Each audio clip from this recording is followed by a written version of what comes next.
कक्षा 10वीं के सभी विद्यार्थियों को नमस्कार। आप सभी का सेंट एंजल्स पब्लिक स्कूल की ऑनलाइन कक्षा में स्वागत है, अभिनंदन है। हमें उम्मीद है कि आप सब स्वस्थ होंगे और आपसे सभी से प्रार्थना भी है कि लॉकडाउन का पूरी तरह से पालन करें, सरकार के बताए हुए निर्देशों का पालन करें। देखिए, अभी पिछली वीडियो में हमने रस टॉपिक कंप्लीट किया है। हिंदी व्याकरण में 10वीं कक्षा में रस 4 मार्क्स में आते हैं, तो रस और वाक्य आदि टॉपिकों को हमने पढ़ा है। 1 बाय 1 एक टॉपिकों को हमने क्लियरली पढ़ा है, पद परिचय भी पढ़ लिया है। तो ये व्यवहारिक व्याकरण में आते हैं। अब जो हम पढ़ने जा रहे हैं वह लेखन, जो एक प्रश्न पत्र जो बनता है उसमें एक लेखन का भाग होता है। लेखन में जो है निबंध, पत्र और विज्ञापन लेखन आते हैं। निबंध, पत्र और विज्ञापन लेखन। निबंध 10 मार्क्स में आते हैं, पत्र 5 मार्क्स में और विज्ञापन भी 5 मार्क्स में। तो इस तरह से लेखन का जो पार्ट होता है वो कुल 20 मार्क्स में आता है। तो उनमें से एक पत्र लेखन का जो भाग है, लेखन में जो पत्र वाला जो भाग है वह हम पढ़ने जा रहे हैं। पत्र जैसा कि आप लगभग 5th या 4th क्लास से ही पढ़ते आ रहे हैं। पत्रों के माध्यम से हम अपने विचारों को दूर बैठे लोगों तक पहुंचाते हैं। देखिए, जो पत्र आपने 6th 7th 8th में भी पढ़े होंगे, पत्र वही हैं, लेकिन बस थोड़ा सा भाषा में अंतर आ जाता है, थोड़ा सा लिखने में परिवर्तन आ जाता है, थोड़ा सा और शुद्धता में भी वृद्धि होती है, क्योंकि ये 10वीं क्लास है। तो पत्र लिखने की जो परंपरा है हमारी, वो अत्यंत प्राचीन परंपरा है। पत्र लिखने की बहुत प्राचीन परंपरा है जो प्राचीन काल से चली आ रही है। पत्र का अर्थ होता है दूर बैठे लोगों तक अपना संदेश पहुंचाने का माध्यम जो है वो पत्र कहलाता है। पत्रों के माध्यम से हम अपने विचारों को दूर बैठे लोगों तक पहुंचाते हैं, अपने सगे संबंधियों, अपने रिश्तेदारों या किसी विभाग के विभाग अधिकारी को या प्रधानाचार्य को या फिर कलेक्टर महोदय को या फिर आपके कोतवाली को, थाना अध्यक्ष को, किसी भी विभाग के अधिकारी को हम पत्र पहुंचाते हैं, अपनी बात को पहुंचाते हैं। आजकल क्योंकि वैज्ञानिक युग है, इस वैज्ञानिक युग में आजकल जो है ईमेल वगैरह और मैसेज वगैरह चल गए हैं कंप्यूटर आदि के माध्यम से, परंतु फिर भी पत्रों का आज भी महत्व कम नहीं हुआ है। आज भी पत्रों का उतना ही महत्व है। तो पत्र जो है वो दूर बैठे लोगों तक अपना संदेश पहुंचाने का काम करते हैं। पत्रों के द्वारा हम अपने उन मित्रों, संबंधियों आदि से विचारों का आदान प्रदान करते हैं।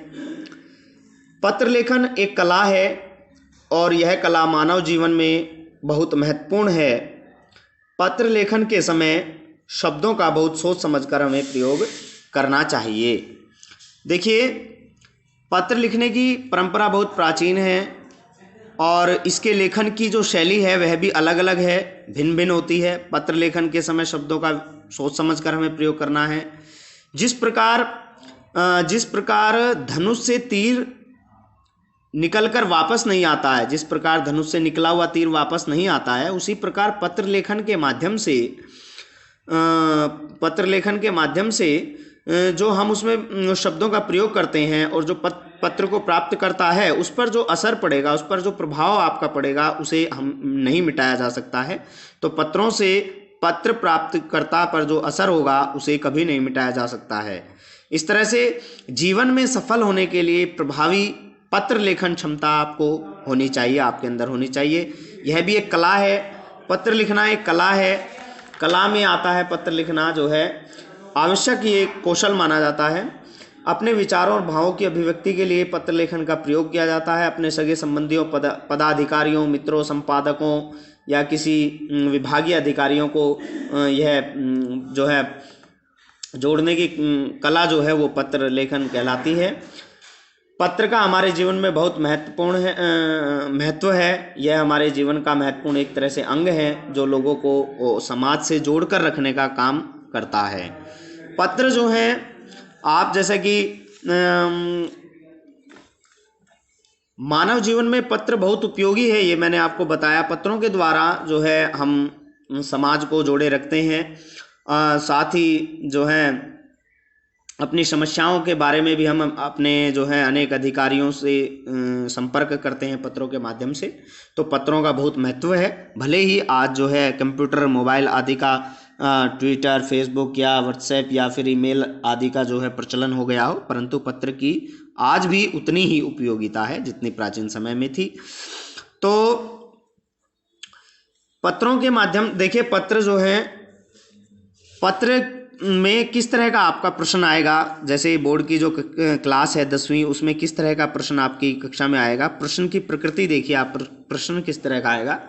परीक्षाओं में औपचारिक अथवा अनौपचारिक, देखिए औपचारिक और अनौपचारिक दो तरह के पत्र होते हैं। औपचारिक और अनौपचारिक विषयों में से किसी एक विषय पर पत्र लिखने के लिए आपकी परीक्षा में आता है।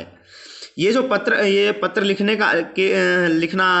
के लिए आता है। यह जो प्रश्न होता है ये अभिव्यक्ति की क्षमता पर केंद्रित होता है। माने आपकी जो लिखने की जो क्षमता है, जो आपकी किसी चीज़ को प्रकट करने की क्षमता है, जो शब्दों को प्रकट करने की क्षमता है, उस पर यह केंद्रित होता है। आप किस तरह से पत्र को प्रस्तुत करते हैं, किस तरह की आपकी अभिव्यक्ति है, क्योंकि एक सुंदर अभिव्यक्ति ही आज जो है बहुत महत्वपूर्ण होती है। जैसे आप देखिए कि माननीय प्रधानमंत्री जी नरेंद्र मोदी जी जिस तरह से अपना स्पीच देते हैं और बहुत सारे अन्य नेता भी अपना स्पीच देते हैं, परंतु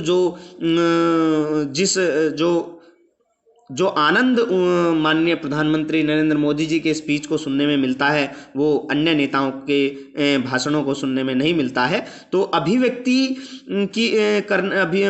अभिव्यक्ति का अर्थ होता है प्रकट करना। तो प्रकट करने की, यानी अपने विचारों को प्रकट करने की भी एक कला होती है, एक जो है ढंग होता है, एक तरीका होता है। तो इस तरह से जो है पत्र लिखने की भी एक, क्या आपकी जो अभिव्यक्ति है उसको जो प्रकट करने की जो क्षमता है, ये जो पत्र है उस पर आधारित होता है। तो पत्र प्रश्न किस तरह का आएगा, प्रश्न आपको औपचारिक या अनौपचारिक में से एक प्रश्न दिया जाएगा, एक विषय दिया जाएगा, उस पर आपको पत्र लिखना होगा। अब बात करते हैं पत्र के अंक योजना की। देखिए अभी सीबीएसई बोर्ड में 5 मार्क्स का एक पत्र आता है, 5 ही मार्क्स का अंक आएगा, 5 अंकों का एक पत्र आता है। इसमें देखिए जो पत्र में जो स्टार्टिंग होती है, जो उसका प्रारंभिक भाग होता है और जो उसका समापन वाला भाग होता है। प्रारंभ में माने सेवा में प्रधानाचार्य महोदय dash dash school dash dash नगर इत्यादि, जो शुरू का जो पार्ट होता है, और जो अंतिम वाला पार्ट होता है आपका आज्ञाकारी शिष्य आदि, वह सब 1 मार्क्स में आता है। और जो बीच में हम मुख्य विषय से संबंधित जो सामग्री लिखते हैं, जो विषय वस्तु होती है, जो 4, 5, 6 लाइनों में जो हम लिखते हैं, जो विषय होता है, मुख्य विषय जिस पर हमें पत्र लिखना है, जो समस्या है या जो भी टॉपिक है, वह 3 मार्क्स में आते हैं। और जो एक और मार्क्स बचा है 5 में से, वह जो है भाषा की शुद्धता, आप किस तरह के शब्दों का आपका प्रयोग है, क्या आपकी शब्दावली है, क्या किस तरह के आपने विराम चिन्हों का प्रयोग किया है, व्याकरण में शुद्धता है, तो वाक्य ठीक बन रहे हैं। तो भाषा की और जो आपके प्रस्तुतकरण की, यानी जो लिखने का आपका ढंग है, कहीं आपने मिस्टेक तो नहीं की है, कहीं आपने कटिंग तो नहीं कर दी है, तो इस तरह की चीज़ों पर आपको 1 मार्क्स मिलता है। तो प्रारंभ एवं समापन यानी स्टार्टिंग और एंडिंग जो है वो 1 मार्क्स में, और बीच में जो टॉपिक से संबंधित 3, 4, 5 लाइनें लिखी जाती हैं वो 3 मार्क्स में, और जो भाषा की जो शुद्धता है, जो उसका प्रस्तुतिकरण है, वह भी 1 मार्क्स में आता है। तो इस तरह से जो पत्र है वह 5 मार्क्स में आपकी परीक्षाओं में आएगा। किसी एक विषय पर पत्र लिखना आपकी परीक्षाओं में आएगा और 5 मार्क्स में वह होगा। तो इस तरह से पत्र का एक संक्षिप्त परिचय मैंने आपको दिया। पत्र जो है प्राचीन समय में लिखे जाते थे, लेकिन आज भी पत्रों का उतना ही महत्व है। तो इस तरह से मैंने आपको पत्रों का एक संक्षिप्त परिचय समझाया। तो मुझे उम्मीद है आपको समझ में आया होगा। नेक्स्ट वीडियो में हम पत्र के प्रकार और पत्र के प्रारूप समझेंगे। धन्यवाद।